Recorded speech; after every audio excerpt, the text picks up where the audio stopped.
Well, I don't think you have a choice. If you want an organization that's full of high-performing people, you've got to give them the basics in order to do that. The question is, from Thinking Focus. Hi, I'm Rich from Thinking Focus. Hi, I'm Ricky from Thinking Focus. Hi, I'm Rob from Thinking Focus. And the question is, how do leaders get the right people in the right place at the right time? One of the most frequent questions we get asked when training or coaching managers and leaders is, what do leaders actually have to do?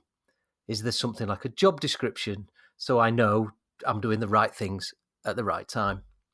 Well, we've researched this and found lots of different opinions about parts of the leadership role, but nothing that brought all these aspects together in a way that succinctly answered the question. So we built our own model, bringing together ideas from a disparate set of thought leaders on leadership. The model breaks down the role of a leader into 3 areas: purpose, people, and productivity, with each of these areas broken down into a further 3 steps. This podcast is focused on people and the role leaders play in ensuring that they have the talent needed to deliver their goals. So with that in mind, Ricky, we're talking about talent today. What's this all about? What do we mean? Well, for me, it's really about how do we make sure that we've got the right people on the bus? How do we develop not just the talent of today, but the talent of tomorrow? In other words, have we got the right skills in play? Have we got the right skills ready for the future? Yeah. And also about where are we going to identify the talent we need for the future? That could be developed internally. It could be we need to source it externally. But we need to have that kind of almost like talent map in place so that we're recruiting. And that could be internally recruiting as well as externally recruiting the right people to do the right things at the right time in the right way. So Rob, Ricky said something interesting there, didn't he? He talked about getting the right people on the bus, but not just for now, for the future. So do you think that's something that lots of leaders think about? Do you think they're more in the now, or do you think lots are thinking about, what we need in 2 or 3 years' time? No, they're more likely to be in the future, 2 or 3 years' time, because they're thinking about where their organisation is headed, where they want their organisation to be heading, and the sort of future-proofing, if you like, about where their organisation wants to go to.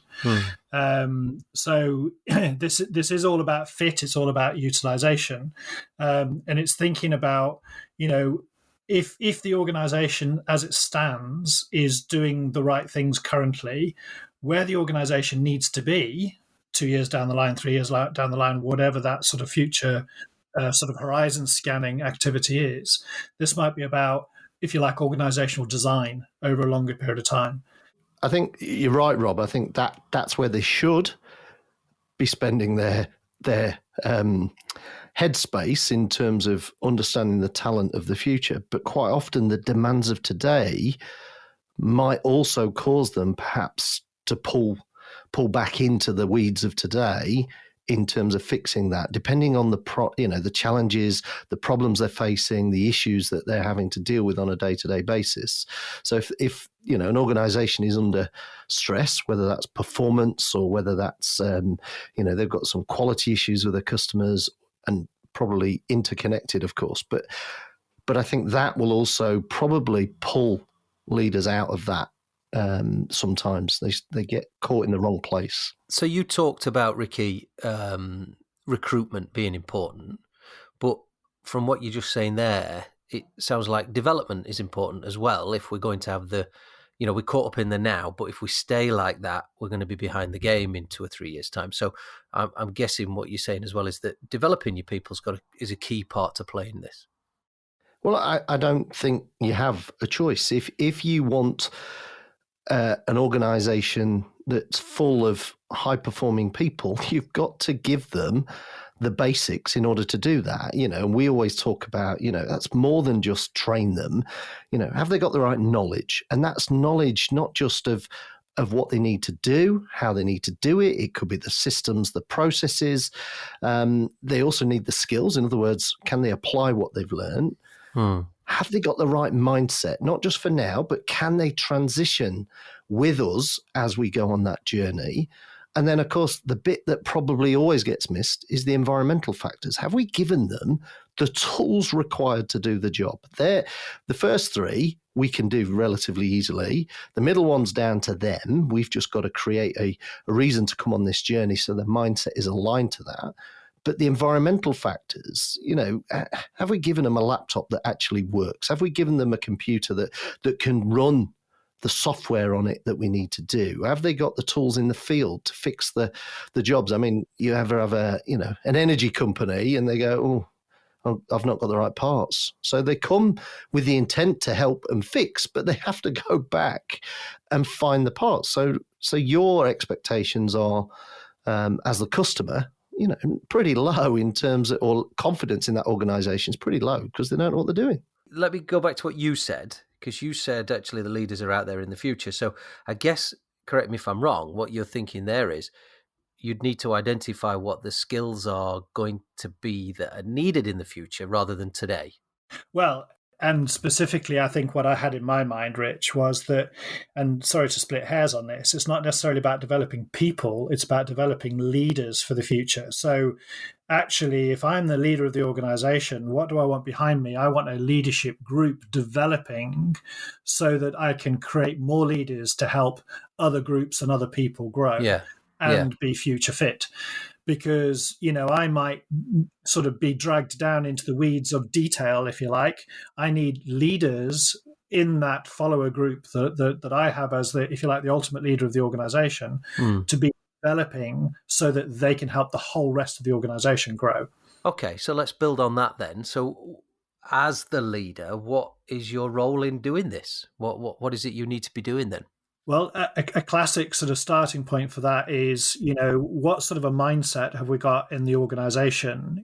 Can we create or sustain or maintain, or all three, a learning environment where people are encouraged to grow into their role because they're learning from everything that they do, their interactions with their peers, their interactions in the organization. So a learning environment is something that has got to be of interest if we're going to deal with talent properly, and think about can the talent that I'm growing and nurturing, can they deliver the goals that the organization is going to require now and in the future?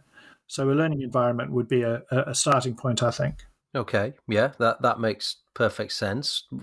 Other things, Ricky?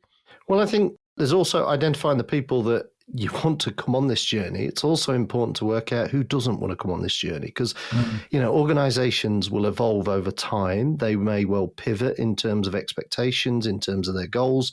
And if people are not aligned to that, then we should have the grown-up conversation with them that says, look, being here means this. If that's not what you want to be a part of anymore, that's absolutely fine. And we will help you to transition into whatever that may be. So the problem is if you don't do that, you end up compromising, you end up in conflict trying to satisfy your team or teams within that. And I think, we need to move them on. We need to find new things for them to do. And that could be internally or externally, but we can't afford to be spending time convincing them because we do want to invest in the people that want to come on this journey with us. Yeah. Well, I think there also needs to be, if you like, an acceptance, and probably broader or more strategic than an acceptance, an expectation that if we're developing our people right, that means that we're going to have an upswelling of sort of new knowledge, new ideas, new opportunity coming from within the company, coming from within the group. Because surely that's the sort of acid test of whether or not we've got the right people on the bus. If we go back to the beginning of this, because we've got opinion and thought coming out from a group of people. So we need to be. So I think I'm hearing you say there is we need to be welcoming more diverse opinion, more diverse thought that changes the dynamic of perhaps what currently is going on and the way that we do things. Absolutely. But it's an indicator for us that actually, are we, if I'm a leader and I've got a group of leaders, are we the only ones who have to do the thinking and the planning of the organization? Or are we encouraging and even enabling, good thought and good practice, and new ideas and collaboration to be encouraged in the whole of the organization? And challenge as well, by the sounds of that. And challenge. Okay, so absolutely. So you've talked there about creating a learning environment, about making sure people want to go on the journey, and also encouraging sort of diversity of thought and new thought. But what mistakes do leaders make then when we're going through this? I think leaders will often make mistakes where they'll just put people into role to solve short-term problems. I mean, forgive this next bit, but Steve Jobs always said you better with an owl than an arsehole. So, like I say, forgive that. But he's right, because actually putting the wrong fit into a position will cost you 10 times, maybe even more, in managing that later in the line. So you might feel like you've solved a problem with somebody in post, but just filling gaps is not the answer. You need to go back to that, getting the right people on the bus, because that comes from Jim Collins in terms of his good to great. And what he really says is people who are bought into your higher purpose. And of course, we've done other podcasts around higher purpose. All of these podcasts are interconnected. And that being on the bus is about mindset, attitude, and commitment to the higher purpose, not necessarily to the what, the how. Yeah. Because that will change over time, because as we learn, as we're agile and things like that. So I think, be careful of just filling roles for the sake of it. Yeah, and also be careful. And I'm thinking back to the reference you made a bit earlier, Rich, about challenge. Be also careful about the biases that we exhibit, because we might fall into the trap of recruiting, retaining, and investing people that are like us or like us currently. What we're sort of almost in the place of having a photocopy version many times of what we've done in the past, and the people that have come into this organization and seem to fit in the organization. We're never going to actually have diversity there in terms of challenge and collaboration if we have this liking bias. Let's not recruit in a similar vein. Let's recruit for skill, for attitude. Let's recruit for diversity of thought and deed. Let's recruit for challenge, so that we can evolve as a business. I think it can be even worse than that, because actually so in terms of identifying people we like and all the rest of it, and I totally agree with that, Rob, the counter to that is actually we single those out because, people that are opposite to that. So people with a different perspective who seem to be disruptive, or, they're not, we don't value the challenge. We actually see it as a disruption or a problem. And therefore we probably find ways to move the outliers out of the organization or out of the team. Yeah. And what we're actually doing is kicking ourselves, or shooting ourselves in the foot, I should say, because their skills are probably really important to us. Yeah.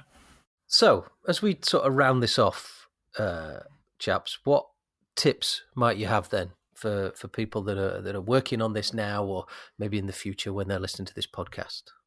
First of all, I'd sort of say be open to people who don't think like you. What that immediately brings to mind for me is, Jack Welch is when leader of GE, famously quoted as somebody who said, his job was not to be the person at the top with all of the thoughts, all of the ideas. Actually, his job was to recruit better thinkers and into the organization, so that the whole organization can benefit from that, and he himself could learn from that. He was just the strategist, putting the right people in the right place for the right reasons, if we go back to the podcast title, for the better value that they bring to the whole of the organization. So be open to people who don't think like you. Okay, thank you, Rob. For me, I think in organizations, there needs to be a level of conflict and friction. And, in all these podcasts, you'll hear us refer to this concept of the Goldilocks effect, not too much, not too little, just right. And I think what we're looking for or aspiring to achieve is a healthy tension with the right intent. And that's about moving things on, moving things forward, not to score points against any individual or any group. So, you often see organizations, whenever we ask who's the problem team or problem department, they can reel off a list. We won't share what they are, but they reel off a list. And it's a similar list whichever organization we talk to. But actually you go, what are we doing to build relationships and understanding so we can work together, understand opposing thoughts and opinions and views, different insights in order to move that forward. So I think, be comfortable with conflict and friction. Let's not do it for the sake of it. So that's an extension almost of what Rob was saying as well then. So diversity of thought, but actually you want to encourage a little friction of ideas, because that's where you're going to find some good stuff. That's where you're going to find new stuff. That's where you're going to find innovation. So when you're looking at your talent pipeline, you want to be asking the question, not necessarily, as you were saying, who's going to fit in, but who might create that healthy friction. Usually me, by the way. and think about that other word that goes along with that, disruption. Can we encourage and recruit disruptors for the right intent? Because it's that healthy tension with the right intent. Because we've seen many times, haven't we, where actually people, as you said, are put off by those that might be a little bit more disruptive and don't consider them talent, rather than thinking, okay, where could we use that? How might that benefit us? But alongside that, and I think sort of as a final tip from me, Ricky might have another one, but it's to be decisive about people who do not fit. And that's not because we're fed up with them or because they're too disruptive, because that's counterproductive. But if they do not fit because of their belief or their attitude, then let's be decisive about those people, because if they don't fit in, longer term, we're doing them a favor because they're not on the right bus. They're not in the right place. But we're certainly doing the organization a favor because they're not going to be the sort of talent that we need them to be in the organization. Okay. Thank you, chaps. I think I'm away now to develop my talent pipeline. Very good. Next time on The Question Is. Hi, I'm Paul from Thinking Focus, and I'm just tagging on the end of this podcast to let you know where you can find more about the leadership model we've been talking about today. If you'd like to know more, maybe see the model in its entirety, or download some free coaching resources to help you think about your leadership style, and then go to www.thinkingfocus.com/what-is-leadership. That's thinkingfocus, all one word, .com/what-is-leadership. To find out how Thinking Focus can unlock the potential within your organisation, go to www.thinkingfocus.com, where you'll discover more about the work we do, helping our clients increase productivity and enable change.